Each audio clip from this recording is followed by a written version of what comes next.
Visakha steel plant private పరం కాకుండా చూడటమే టీడీపీ విధానమని భీమిలి ఎమ్మెల్యే గంటా శ్రీనివాసరావు స్పష్టం చేశారు. వాజ్పేయి ప్రధానిగా ఉన్నప్పుడు పెట్టుబడుల ఉపసంహరణ ప్రతిపాదన ఆగిన ప్రైవేటీకరణ జరగబోదని స్టీల్ మంత్రి కుమారస్వామి విశాఖలో ప్రకటించినా అది టీడీపీ వల్లే సాధ్యపడిందనేది తెలుసుకోవాలని హితవు పలికారు. సింహాచలం పవిత్రోత్సవాల్లో పాల్గొన్న ఆయన తనను కలిసిన మీడియాతో మాట్లాడుతూ స్టీల్ ప్లాంట్ ఒక పరిశ్రమ కాదని, తెలుగు ప్రజల ఆత్మ గౌరవం గుండె చప్పుడని పేర్కొన్నారు. స్టీల్ ప్లాంట్ కోసం ఎమ్మెల్యేగా తాను చేసిన రాజీనామాపై 3 సంవత్సరాల పాటు తాత్సారం చేసి ఎటూ తేల్చకుండా ఎమ్మెల్సీ ఎన్నికల సమయానికి ఆమోదించి వైసీపీ రాజకీయం చేసిందని విమర్శించారు. ఎమ్మెల్సీ ఎన్నికల్లో ఎమ్మెల్యే ఓటుకు ఉండే ప్రాముఖ్యతను దృష్టిలో ఉంచుకుని రాజీనామా విషయమై కోర్టుకు వెళ్లామే తప్ప కేవలం 2 నెలల గడువున్న పదవి కోసం కాదని తెలుసుకోవాలన్నారు. టీడీపీ పోటీ పెట్టకపోవడం వల్ల ఎమ్మెల్సీగా గెలిచిన నాయకుడు మంత్రిగా ఉంటూ రాష్ట్రంలో అత్యధిక ఓట్ల తేడాతో ఓడిపోయిన కోడికి గుడ్డుకు తేడా తెలియని మరో వైసీపీ నాయకుడు ఈ అంశంపై చవకబారు విమర్శలు మానుకోవాలని సూచించారు.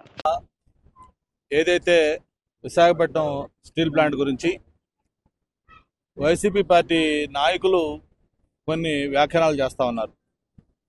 వాళ్ళందరికీ కూడా నేను ఒకటే తెలియజేస్తా ఉన్నాను.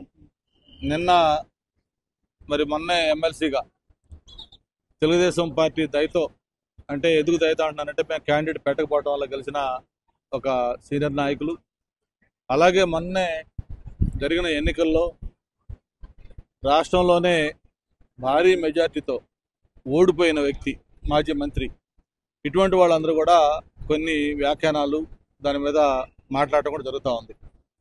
నేను వాళ్ళందరికీ కూడా తెలియజేసేది ఒకటే, విశాఖపట్నం స్టీల్ ప్లాంట్ అనేది వాళ్ళకి రాజకీయం, కానీ మాకు కానీ మా పార్టీకి కానీ అది ఒక సెంటిమెంటు, అది ఒక అభిమానం, అది ఒక తెలుగువాడి గుండె చప్పుడుగా భావించే భావన మాది, మా పార్టీ వాళ్ళది.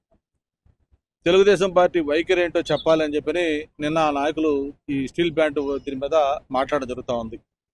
మరి వాళ్ళు నిక్కర్లు వేసుకోకముందే తెలుగుదేశం పార్టీ స్టీల్ ప్లాంట్ పట్ల ఎలా ఉంటుందో ఏంటనేది వాజ్పేయి గారు ప్రధానమంత్రిగా ఉండగా, నేను ఎర్రవనాయుడు గారు, ఎంవీఎస్ మూర్తి గారు, మేమందరం ఎంపీలుగా ఉండగా ఆ రోజు డిజిన్వెస్ట్మెంట్ ప్రపోజల్ వస్తేనే చంద్రబాబు నాయుడు గారి చొరవతోటి ఆ రోజు వాజ్పేయి గారిని కలిసి ఆ స్టీల్ ప్లాంట్ ఎట్టి పరిస్థితుల్లో కూడా డిజిన్వెస్ట్మెంట్ ప్రపోజల్ చేయకూడదు, దాన్ని విరమించుకోవాలని ఒత్తిడి తెచ్చి దాన్ని చేసిన ఆ రోజు నుంచి ఈ రోజు వరకు కూడా ఎప్పుడు కూడా స్టీల్ ప్లాంట్ అనేది మాకు ఒక చాలా చాలా ప్రయారిటీతో కూడుకున్న అంశం. మరి వాళ్ళు ఈరోజు మమ్మల్ని వైఖరి చెప్పమంటా ఉన్నారు. మా వైఖరి మీలాగా అధికారంలో ఉంటే ఒకలాగా, అధికారంలో లేకపోతే ఒకలాగా, ఎలక్షన్ ముందు ఒకలాగా, ఎలక్షన్ అయిపోయిన ఒకలాగా మా వైఖరి ఎప్పుడు మారదు. ఎప్పుడు కూడా మాకు స్టీల్ ప్లాంట్ అనేది అది ఒక పరిశ్రమగా మేము చూడలేదు.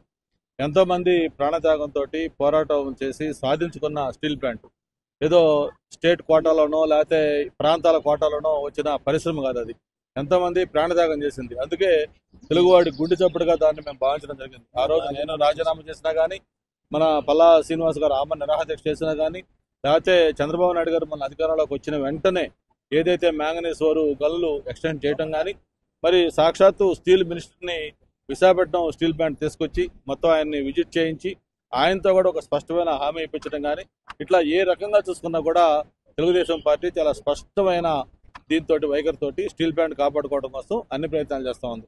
మరి ఈరోజు కోడికి గుడ్డుకి తేడా తెలియని మనుషులు, లేకపోతే ఏం మాట్లాడుతున్నారో, ఏమి చెప్తున్నారో, లేకపోతే ఏంటో అర్థం కాని వ్యక్తులు కూడా ఈరోజు ఈ పార్టీల వైఖరి గురించి, లేకపోతే మా యొక్క వైఫల్యాల గురించి ఒక అడుగు ముందుకేసి వాళ్ళు అన్నారు. నేనేదో రాజీనామా చేస్తే మళ్ళీ కోర్టుకు వెళ్ళి దాని మీద స్టే తెచ్చుకోవాలని ట్రై చేశాను. వాళ్ళకి అంత అజ్ఞానంగా ఉన్నారు వాళ్ళు. నేను రాజీనామా చేసిన 3 సంవత్సరాల పాటు ఆ రాజీనామా మీద ఉనకలేదు, పలకలేదు. నేను స్వయంగా స్పీకర్ని కలిసి రాజీనామా ఆమోదించమని చెప్పాను. స్పీకర్ ఫార్మెట్లో ఇచ్చాను. ఎంటీ లెటర్ మీద సంతకం పెట్టి స్పీకర్కి అడ్రస్ చేస్తూ మీకు ఏదన్నా దీంట్లో నిబంధనలు అడ్డొస్తుంటే ఏ ఫార్మెట్లో కావాలో ఆ ఫార్మెట్లో రాసుకోమని చెప్పి ఇవ్వడం జరిగింది. స్వయంగా ఆయనతో మాట్లాడడం జరిగింది. ఈ జర్నలిస్ట్ ఫోరం వాళ్ళతో కూడా పంపించడం జరిగింది. అవన్నీ 3 ఏళ్లు దాని మీద పలకకుండా క్వైట్గా ఉండి 2 నెలల్లో ఎలక్షన్లు వస్తాయనగా, ఆ ఎమ్మెల్యే టెన్యూర్ అయిపోతుందనగా కేవలం రాజకీయం చేయడం కోసం ఆ రోజు ఎమ్మెల్సీ ఎన్నికొచ్చింది. ఎమ్మెల్సీ ఎలక్షన్లు అంటే ఒక ఎమ్మెల్యే ఓటు ఇంపార్టెంట్ కాబట్టి అప్పటికప్పుడుకి హఠాత్తుగా ఈ రాజీనామా గుర్తొచ్చింది. హడావుడిగా కనీసం సంప్రదించకుండా, మాట్లాడకుండా, నాకు ఎలక్షన్లో ఓటు లేకుండా చేయాలనే ఉద్దేశంతో ఆ రోజు దాన్ని హడావుడిగా రాజీనామా దాన్ని యాక్సెప్ట్ చేస్తే, ఆ రోజు నేను కోర్టుకు వెళ్ళింది కూడా ఏదైతే ఆ ఎమ్మెల్సీ ఎన్నిక ఉందో దాంట్లో నాకు ఓటు వేసుకునే అవకాశం కల్పించమని చెప్పాను. 3 సంవత్సరాల ముందు రాజీనామా చేస్తే 2 నెలల ముందు దాన్ని పదవైపోతానుగా నేను మళ్ళీ కోర్టుకు వెళ్తా తెచ్చుకోవాల్సిన అవసరం లేదు, అంత అమాయకుడు కాదు, అంత అజ్ఞాని కాదు నేను. అది కూడా తెలుసుకోకుండా ఈ రోజు కోర్టుకు వెళ్ళారు కదా అంటున్నారు. కోర్టుకు వెళ్లాల్సిన అవసరం ఉంటే నా స్పీకర్ ఫార్మేటో నేను ఆ రోజు మాకు చిత్తశుద్ధి ఉంది, కమిట్మెంట్ ఉంది, అందుకే దానికోసం అటువంటి నిర్ణయాలు తీసుకున్నాం. ఈ రోజు కూడా ఒకటే చెప్తా ఉన్నాం, స్టీల్ ప్లాంట్ అనేది మా గుండె చప్పుడే కాదు, తెలుగువాడి గుండె చప్పుడు, మా అందరి బాధ్యత. మీకు కూడా చేతనైతే సహకరించండి, దాన్ని కొంచెం బలోపేతం చేయడం కోసం ఏం చేయాలో ఒక కన్స్ట్రక్టివ్ అడ్వైజులు ఇవ్వండి తప్ప చౌకబారు విమర్శలు చేసి చరిత్రహీనులుగా కావద్దని చెప్పని వైసీపీ పార్టీ నాయకులకి, వైసీపీ పార్టీ పెద్దలకు అందరూ కూడా తెలియజేసుకుంటూ, మొన్న ఎన్నికల్లో ప్రజలు 11 సీట్లు ఇచ్చారు. మీరు ఇలాంటి వైఖరే కానీ ప్రదర్శిస్తూ ఉంటే రేపు జరిగే ఎన్నికల్లో ఆ ఒకటి ఈ ఒకటి పోయి చివరికి 0 మిగిలిపోయే పరిస్థితి వస్తుంది. మొన్నటిదాకా నేను కనీసం 1 సీట్ వస్తుంది అనుకున్నాం. ఇట్లాగానే వైఖరి ఉంటే ఆ 1 సీట్ కూడా రాకుండా పెద్ద గుండు 0 మిగిలే పరిస్థితి కూడా ఆ పార్టీకి వస్తుంది.